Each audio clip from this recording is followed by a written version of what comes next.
है welcome friends, आप सभी का स्वागत है हमारे यूट्यूब चैनल FOS यानी कि फंडामेंटल ऑफ स्टॉक में। दोस्तों चैनल को लाइक और सब्सक्राइब जरूर कर दीजिएगा। दोस्तों आज हम लोग बात करने वाले हैं RBL बैंक लिमिटेड के बारे में। इस स्टॉक्स का हम लोग पूरा फंडामेंटल एनालिसिस करेंगे, रेशियोज को देखेंगे, फिर हम लोग डिसीजन लेंगे कि क्या इस स्टॉक्स में हम लोगों को बाय करना चाहिए या नहीं करना चाहिए। तो चलिए दोस्तों देरी ना करते हुए फटाफट शुरू करते हैं। दोस्तों RBL बैंक के मार्केट कैप का अगर बात करें तो 14,575 करोड़ का मार्केट कैप है। करेंट प्राइस 240 रुपीज़ है। हाई का बात करें तो इसने 301 रुपीज़ का हाई लगाया है, लो इसने 209 रुपीज़ का लगाया है। स्टॉक पी दोस्तों 11.6 का है, जो कि एक शानदार स्टॉक पी यहाँ पर दिख रहा है। बुक वैल्यू दोस्तों 245 का, ये थोड़ा सा अधिक है। डिविडेंड यील्ड दोस्तों 0.62% कंपनी देती है। ROC का बात करें तो 6.23% का इसका ROC है। ROE 8.23% है। फेस वैल्यू दोस्तों अभी भी टिल 10 का बना हुआ। इन फ्यूचर अगर स्प्लिट होता है तो इसका बेनिफिट इसके स्टॉक होल्डर्स को जरूर मिलेगा। प्रोमोटर होल्डिंग्स दोस्तों एकदम नहीं है इस स्टॉक्स में। प्लेस का बात करें तो स्टॉक का प्लेस भी नहीं है। डेप्ट दोस्तों 1,17,678 करोड़ का इस कंपनी के ऊपर डेप्ट है।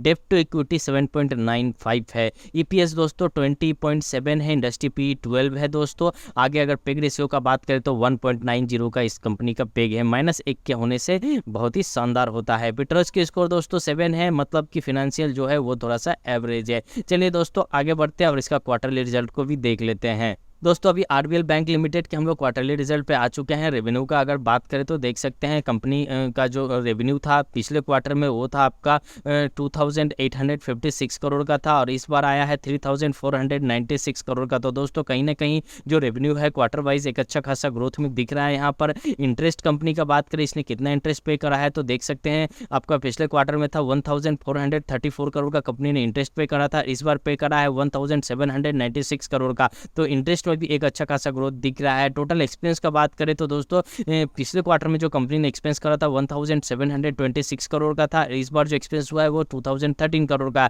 तो दोस्तों कहीं ना कहीं एक्सपेंस बहुत ही ज़्यादा यहाँ पर होता हुआ दिख रहा है हम लोगों को। आगे दोस्तों अगर प्रॉफिट बिफोर टैक्स का बात करें तो पिछले क्वार्टर में था 381 करोड़ का प्रॉफिट बिफोर टैक्स था, और अभी जो है वो आपका 493 करोड़ का है। तो दोस्तों कहीं ना कहीं प्रॉफिट बिफोर टैक्स में एक अच्छा खासा ग्रोथ यहाँ पर दिख रहा है। बट दोस्तों एक्सपेंस का बात करें तो एक्सपेंस में किसी भी तरह का कोई कंट्रोल यहाँ पर नहीं दिखा है। नेट प्रॉफिट दोस्तों पिछले क्वार्टर में था 288 करोड़ का, और इस बार जो नेट प्रॉफिट आया है 372 करोड़ का। तो दोस्तों नेट प्रॉफिट में क्वार्टर ऑन क्वार्टर भी अच्छा खासा ग्रोथ दिख रहा है, और रिसेंट क्वार्टर से भी कंपेयर करें तो वहां से भी एक अच्छा खासा ग्रोथ यहाँ पर हम लोगों को दिख रहा है। चलिए दोस्तों आगे हम लोग ईयरली रिजल्ट को भी देख लेते हैं। तो दोस्तों ईयरली रिजल्ट का अगर बात करें यहाँ पर तो देख सकते हैं कंपनी का जो रेवेन्यू था पिछले साल वो था 12,394 करोड़ का, और इस बार है आपका 13,035 करोड़ का। तो दोस्तों रेवेन्यू में भी ईयर ऑन ईयर ग्रोथ दिख रहा है। इंटरेस्ट दोस्तों कंपनी ने पे करा था पिछले साल 6,351 करोड़ का, और इस बार करा है आपका 6,714 करोड़ का। तो दोस्तों इंटरेस्ट जो है आसपास कंपनी ने है ईयर ऑन ईयर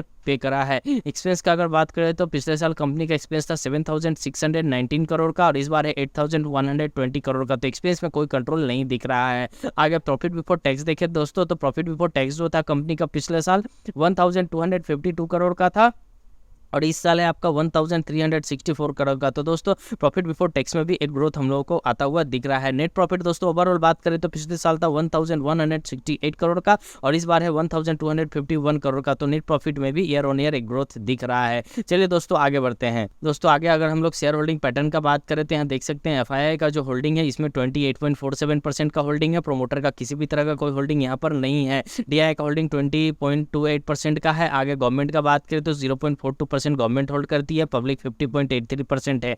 ओवरऑल दोस्तों अगर हम लोग RBL बैंक के फंडामेंटल का बात करें तो इसका जो फंडामेंटल है वो अभी इस बार जो रिजल्ट आ रहा है क्वार्टर वाइज वो थोड़ा सा पॉजिटिव हम लोगों को यहाँ पर दिख रहा है। बट अगर रेशियो का बात करें दोस्तों तो रेशियोज में देख सकते हैं कि इसका जो रेशियोज का डाटा है वो थोड़ा सा वीक हम लोगों को यहाँ पर दिख रहा है। तो चलिए दोस्तों वीडियो कैसा लगा, वीडियो अगर अच्छा लगा तो वीडियो को लाइक और सब्सक्राइब जरूर कर दीजिएगा। मिलते हैं दूसरे स्टॉक में नए लिस्ट के साथ। नमस्ते, जय हिंद, जय भारत।